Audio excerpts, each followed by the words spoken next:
الحل السحري اللي كل الناس اللي عايزين يخسوا بيلجأوا له حقن المونجارو والوجوبي. الحقن دي في الفترة الأخيرة غيرت كتير جدا في شكل التخسيس، لأن هو مش بس عندهم فعالية كبيرة ويقدروا يخلوا أسمن سمين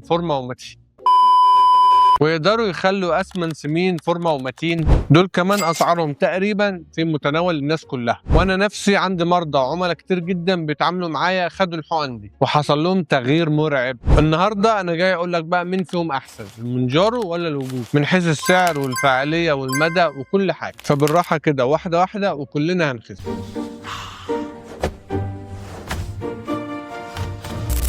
في البداية كده لازم نعمل سبسكرايب للقناة عشان 90% من المشاهدين مش عاملين سبسكرايب، فأنا مش هكمل الفيديو إلا لما تعمل سبسكرايب. على مدار سنين كتير حصل تطور في علاج السمنة في العالم لحد ما ظهرت حقن الهرمونات المعوية، واللي كانت في الأول عبارة عن تطوير لأدوية مرض السكر، ومن بعدها طلع مواد زي السيميجلوتايد والمشهورة باسم حقن وجوبي، والمادة التانية اسمها التيرزاباتايد والمشهورة في السوق باسم مونجارو. وقبل ما نبدأ نقارن بينهم ونعرف مين فيهم أنسب للسمنة، لازم نعرف كل واحد فيهم بيشتغل إزاي وبيعمل إيه. يعني مثلا حقنة وجوبي ديت بتشتغل على المستقبلات الموجودة في مراكز الشبع، عشان كده إشارة الجوع بتقل بشكل كبير عكس إشارات الشبع اللي بتزيد في جسمك بشكل ملحوظ. والوجوبي بتعمل تبطيء لتفريغ المعدة، يعني ما بتخليش الأكل يخرج منها بشكل أسرع، عشان كده بتخلي الأكل يفضل في جسمك بشكل أطول فيعزز إحساس الشبع وبيحسن من استجابة الجسم للإنسولين. عشان كده تقلبات السكر بتبقى شبه معدومة، لأنه في الأصل أصلا ده هو سكر. طب بالنسبة بقى للحقنة الأشهر اللي هي المونجارو بتعمل إيه؟ بتعمل نفس الموضوع تقريبا، مفيش اي فرق غير انها بتاثر على هرمون الGLP، وده بيتعامل مع الدهون اللي بتدخل جسمك. عشان كده المونجارو مش بس بيخلي اشارات الشبع تزيد، ده كمان بيشتغل على الانسجه الدهنيه الموجوده في جسمك، فتلاقي الالتهابات والامراض اللي بتيجي للناس اللي عندها سمنه شبه معدومه. والمونجارو كمان بيكسر الدهون اللي عندك بشكل سريع جدا. طب خلاص كده يبقى المونجارو احسن من الوجوبي؟ لا طبعا، احنا لسه ما اتكلمناش في حاجه. ايه الكفاءه والفعاليه بتاعت كل حقنه فيهم؟ ده احنا عرفناه عن طريق حاجه اسمها الكفاءة السريرية، ودي تجارب اتعملت على شوية ناس استخدموا النوعين. جابوا الأول الناس اللي بتستخدم مونجارو وعملوا عليهم تجارب لمدة 72 أسبوع، ومن التجارب دي عرفوا إن أقصى جرعة في المونجارو 15 مللي، وعرفوا إن متوسط فقدان الوزن في المونجارو من 20 ل 22% من وزن الجسم. يعني لو واحد وزنه 100 كيلو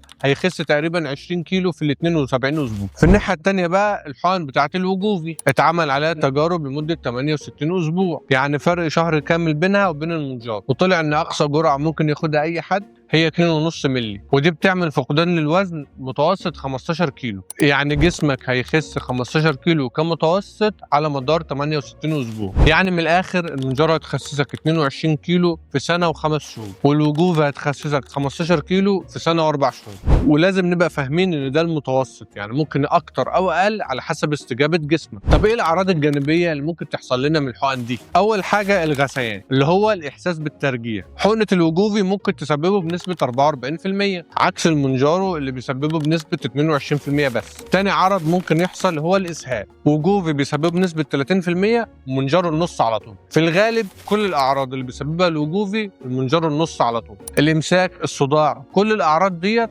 المونجارو هتلاقي نص الوجوبي على طول. طب احنا كده عرفنا تفاصيل كل حقنه فيهم، وعرفنا كل واحد بينجح بنسبه قد ايه، وكمان عرفنا الاعراض الجانبيه بتاعتهم. نيجي بقى للسعر اللي هو اهم حاجه وكل الناس بتبص عليه، لان اغلب الناس بتصرف كتير عشان تتخن وبترجع تصرف اكتر بكتير عشان تخس. فالعامل المادي هنا مهم جدا عند المصريين. وعلى عكس ما المونجارو نجح في المقارنه مع الوجوبي في حاجات كتير، الا انه هيخسر المقارنه دي قدام الوجوبي. يعني تركيز 2.5 مللي في المونجارو سعرها من بين 9000 ل 12000 جنيه، وال5 مللي ممكن توصل ل 15000، وبعدها ال7.5 مللي اللي بيكون سعرها من 16000 فما فوق، وبعدهم ال10 وال12 ونص وال15 مللي ممكن يوصل سعرهم فوق ال20000 جنيه كمان.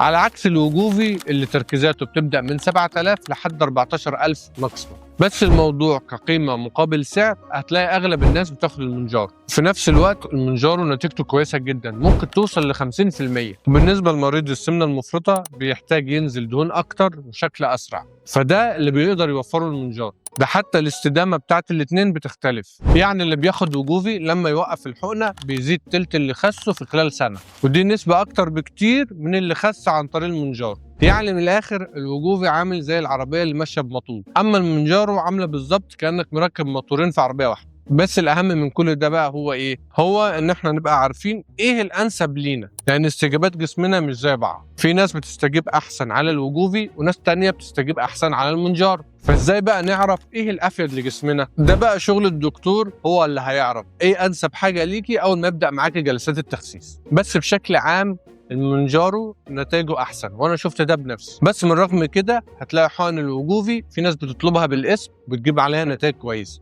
فلو انت او انت حابين تبداوا كورس المونجارو او الوجوفي، كلموني دلوقتي على الانستجرام، هسيب لكم اللينك في الديسكربشن وانا هرد عليكم بنفسي. وما ننساش بقى نعمل لايك للفيديو وسبسكرايب للقناه ونفعل الجرس عشان توصل لكم الفيديوهات الجديده. وابعتوا الفيديو ده لاصحابكم اللي دايما بيسالوا على المونجارو او الوجوفي، يمكن يستفيدوا. بس كده، يلا سلام.